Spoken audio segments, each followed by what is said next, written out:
তো আপনারা ডাকসু এবং জাকসু অত্যন্ত ছোট জায়গায় এরকম নিরাপত্তা বলয়ের মধ্যে নির্বাচন যখন মধ্যরাতে বয়কট করেন অথবা নির্বাচন চলাকালীন সময় নির্বাচন শেষ হওয়ার 1.5 ঘন্টা আগে বয়কট করেন, তাহলে 300 আসন সারা বাংলাদেশে এই প্রশাসনের আওতায় যে নির্বাচন হবে, আপনারা তো নির্বাচন শুরু হওয়ার 1 ঘন্টার মধ্যেই বয়কট করবেন।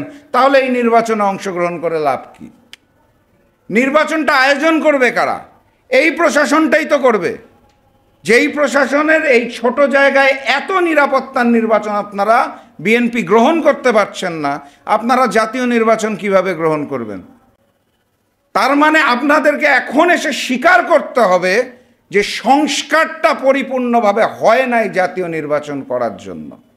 আমরা সেই পুরানো বন্দোবস্তের মধ্যেই তাড়াহুড়া করে একটা নির্বাচন করে ক্ষমতা হস্তান্তরের পরিকল্পনা করছি।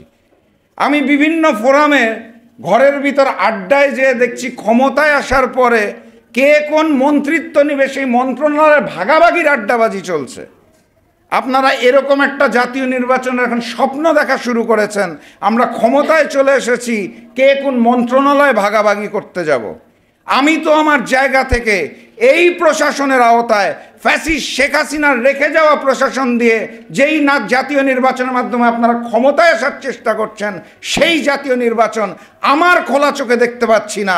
আমি শুধু সামনে ব্লাডশেড দেখতে পাচ্ছি, হানাহানি, মারামারি এবং রক্ত দেখতে পাচ্ছি।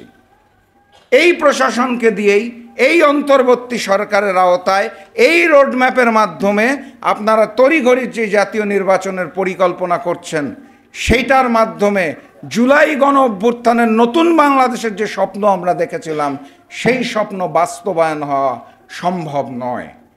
কিছুক্ষণ পূর্বে আমার প্রিয় ভাই হাসিন ভাই বলছিলেন 3 দিন ধরে নির্বাচন, জাতীয় নির্বাচন করার কথা।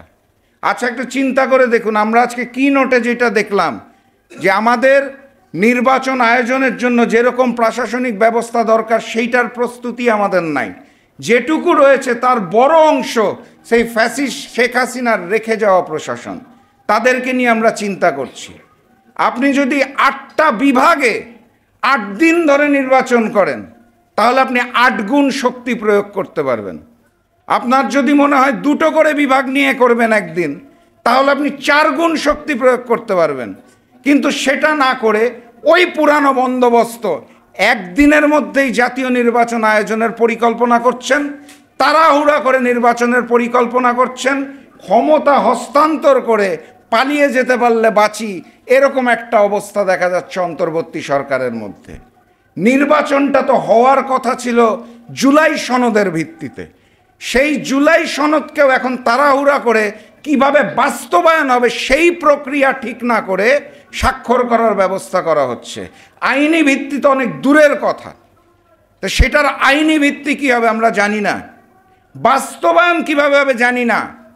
90-এর স্বৈরাচার পতনের পর যেরকম সকল রাজনৈতিক দল এক হয়েছিল, মেনে নিয়েছিল ভবিষ্যতে কি করবে, কিন্তু পরে আর করে নাই, একই জিনিস আমরা দেখতে পাচ্ছি। তড়িঘড়ি করে একটা জুলাই সনদ স্বাক্ষর করেন, বাস্তবায়নের প্রয়োজন নাই। কে বাস্তবায়ন করবে, কোন পদ্ধতিতে করবে, আইনি ভিত্তিকে আমরা কেউ কিছু জানি না, কিন্তু জুলাই সনদ তৈরি, গোজামিলে ভরা জুলাই সনদ তৈরি। জাতীয় নির্বাচন আমরা জুলাই সনদের ভিত্তিতে করতে পারছি না।